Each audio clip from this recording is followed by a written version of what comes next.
भाई ने पूछे हैं कि खुद का अनुभव और किताबों में जो अक्षरों का ज्ञान है, अक्षर ज्ञान है, उसमें क्या अंतर है, क्या समानता है। जो खुद का अनुभव है वह स्वयं का बोध में जो ज्ञान प्राप्त हुआ, जो अनुभव प्राप्त हुआ, उसका ज्ञान है। वो मूल ज्ञान है, वो स्वयं का ज्ञान है। स्वयं का बोध में जो ज्ञान प्राप्त हो वही मूल ज्ञान है, वही स्वयं का ज्ञान है, वही परम ज्ञान है।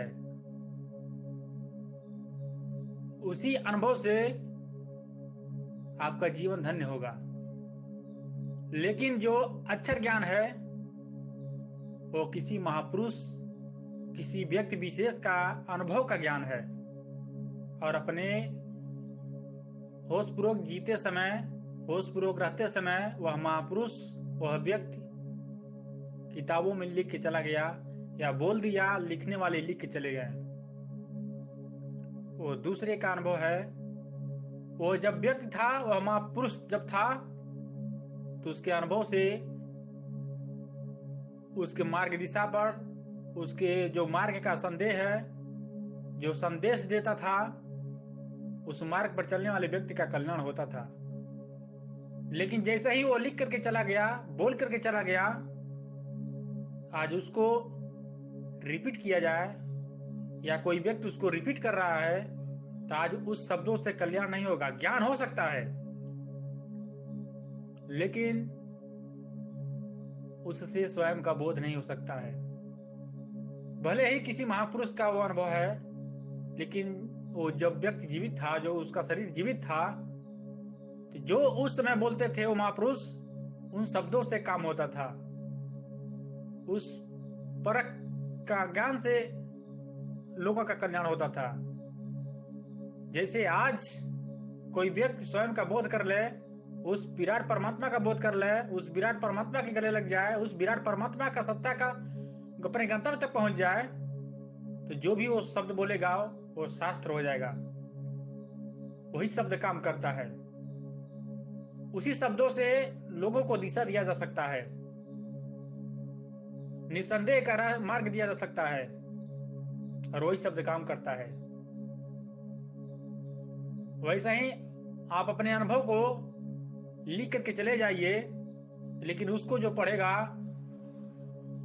वह उस मार्ग पर नहीं चल सकता है। लेकिन ज्ञान उस मार्ग का हो सकता है, लेकिन वो वहां तक नहीं पहुंच सकता। वहां तक ज्ञान प्राप्त कर सकता है, वहां तक ज्ञान का अनुभव नहीं कर पाएगा, लेकिन प्राप्त कर सकता है, ज्ञानी हो सकता है, लेकिन आत्मज्ञानी नहीं हो सकता है।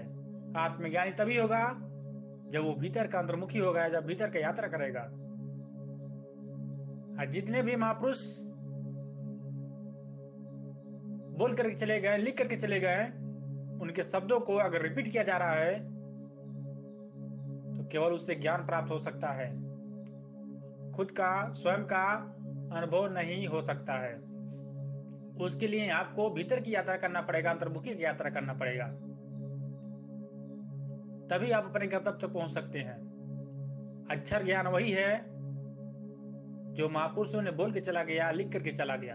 लिख करके जो चला गया महापुरुष, उसी का ज्ञान आज अक्षर ज्ञान है।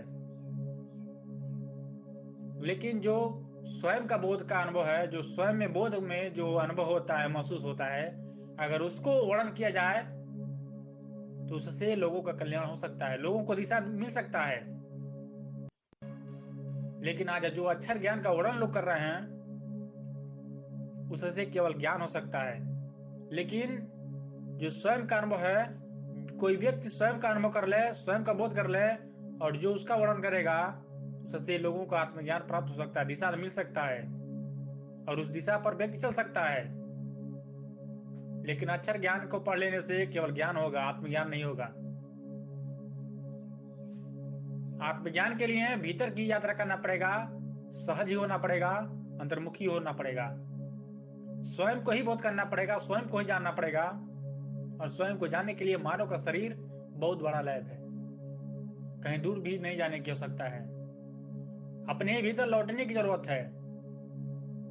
लेकिन अक्षर ज्ञान को पढ़ लेने से अपने भीतर नहीं लौट सकते हैं। भीतर लौटने में क्या प्रक्रिया होती है, क्या अनुभव होता है, उसका ज्ञान प्राप्त हो सकता है, लेकिन बोध नहीं हो सकता है, अनुभव नहीं हो सकता है। केवल ज्ञान प्राप्त होगा, ज्ञान मिल सकता है उन किताबों को पढ़ लेने से, लेकिन आप ज्ञान स्वयं का बोध नहीं हो सकता है। आप अपने गंतव्य तक नहीं पहुंच सकते हैं।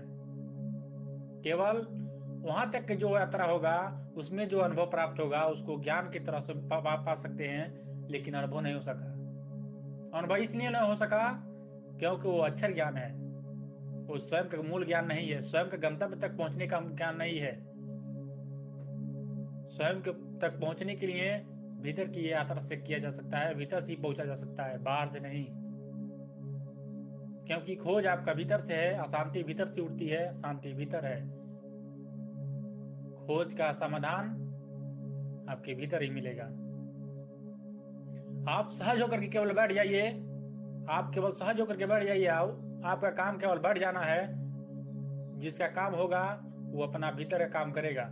वह काम आपके सदगुरु का है, आपका नहीं है। आपका केवल काम बैठ जाना है। जब भी समय मिले अंतर्मुखी होने के लिए आप केवल बैठ जाइए, सहज होकर के बैठ जाइए, स्थिर होकर के बैठ जाइए। वह आपका काम है। अंतर्मुखी होने के लिए केवल भीतर की यात्रा है। बाहरमुखी को बंद करिए, भीतर की यात्रा कीजिए, अंतर्मुखी होइए, तभी स्वयं का बोध होगा।